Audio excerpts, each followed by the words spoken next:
Hi guys, I'm Laura Vitale, and on this episode of Laura in the Kitchen, I want to share with you my recipe for chocolate peanut butter balls. Now listen, I know that these are usually made around the holidays, but I'm not bound to a holiday to make a sweet treat. I am obsessed with these. This recipe actually was influenced by one of Joe's family members, and she actually makes these around Easter and Mother's Day and Father's Day, like pretty much all year long. And since Father's Day and Mother's Day are kind of coming up, I thought this would be a really great treat to package up in a nice little box and give to your loved one for a nice little treat or a present or whatnot. They are so easy to make. These should really be called chocolate peanut butter crispy balls, but whatever, you say potato, I say potato, it's the same thing. You're going to start off with some confectioner sugar. You're also going to need some rice cereal, any kind that you like, some creamy peanut butter, a little bit of unsalted butter, and you're going to need a little bit of vanilla extract. And you're also going to need just a couple more ingredients to make the chocolate coating, but that's going to come in a little bit. So for now, it is so easy and simple, just you wait and see. I've got a small saucepan, and to my saucepan, I'm going to add my unsalted butter.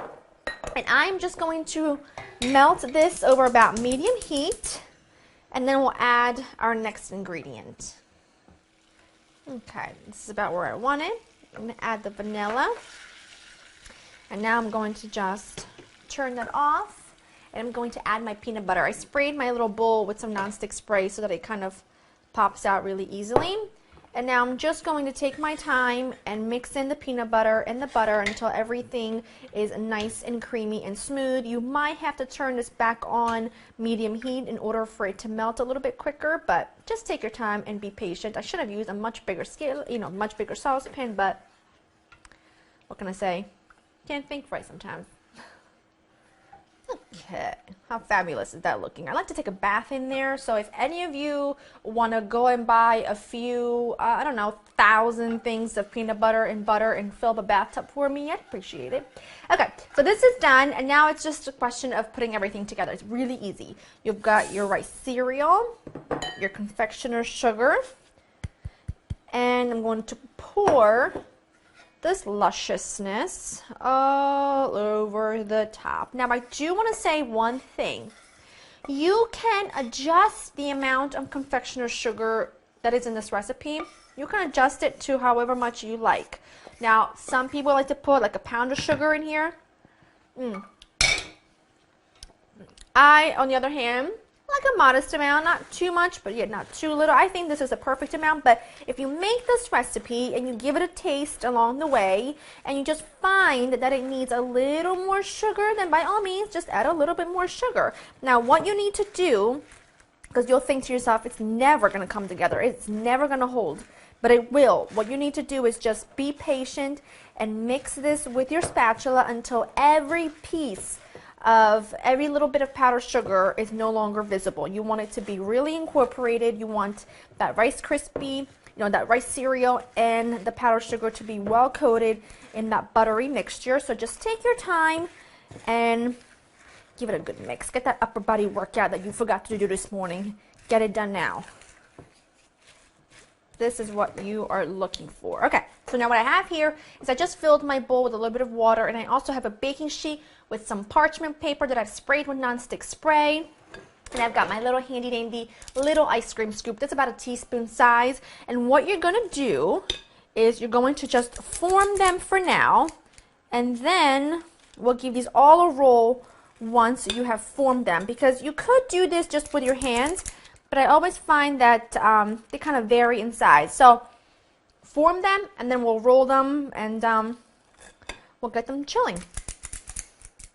Once you have them all sort of formed, you got all your batter in the same size, you want to just take your hands, damp them in a little bit of water, otherwise it's going to just stick to your hands, and give them a nice little roll. They don't have to be perfect. I mean, mine certainly aren't perfect. Some are bigger than others, but who cares? That is the beauty of anything that's homemade, It's got that rustic sort of charm to it. Now, once I have rolled each one, I'm going to pop this into the fridge. These need to set for a good couple of hours. You can even do this the night before. Makes life really easy. If you've got a bunch of people that you're making these for, you can double or triple the recipe. It's completely up to you. They're really fantastic if you're doing like a baby shower or a bridal shower, or just anything like that where you need to, give out a favor. I always love giving out food. So this is a great one to make because everyone loves them and they're just so easy. So I'm just going to form them, let them chill, and then we will coat them. Okie dokie, these have had a couple of hours in the fridge and they are set and they are perfect and ready to go. So you're going to need to make, you see how I went just from like one thing to another? And because I'm so excited, it's not even funny. You're going to need to make a chocolate coating to coat these in. What I've got here are some semi-sweet chocolate chips and some vegetable shortening. It's kind of important that you have your vegetable shortening. It's going to give you the right consistency, the right shine, and it makes it so that the chocolate won't crack. You can melt this over a double boiler, or you can do what I'm going to do. I'm going to pop it in the microwave on the melted chocolate setting and let it melt for about 60 seconds, giving it a stir every 15 seconds or so to make sure it's getting melted evenly. So I'm going to pop this in, and then we'll get to coating. Okay, this looks perfect. And now you just take your little peanut butter balls. You can do this with 2 forks if you want to, or you can do it with your fingers, however your heart desires. And you just dip them in there like so. That's in my Sal voice, by the way. And you pop them right back on to your baking sheet. Now I'm just going to continue to do these as quickly as I can.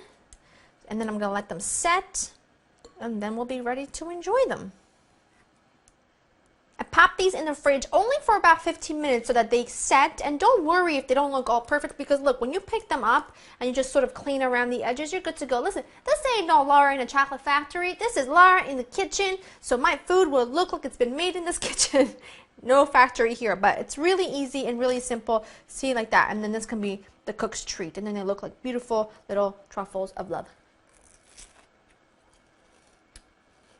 So creamy, peanut buttery, crunchy, perfect.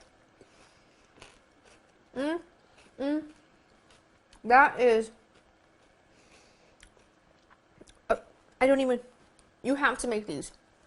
They're not like, some of these, if you have them made really bad, they're so hard. I don't like that. I like them to be really nice and creamy, and the crunch coming from the rice cereal. That is the peanut butter ball I like. And if you are in the same boat as I am about texture and flavor and the right amount of sweetness, this is a recipe for you. Go to laurainthekitchen.com. The recipe will be waiting for you. Make a batch of these this weekend for your friends and family. Take a picture, share with me on social media, tweet me so I can retweet, and tell you how much I love you. All the links will be down below. I hope you enjoy spending time with me, and I'll see you next time. Bye!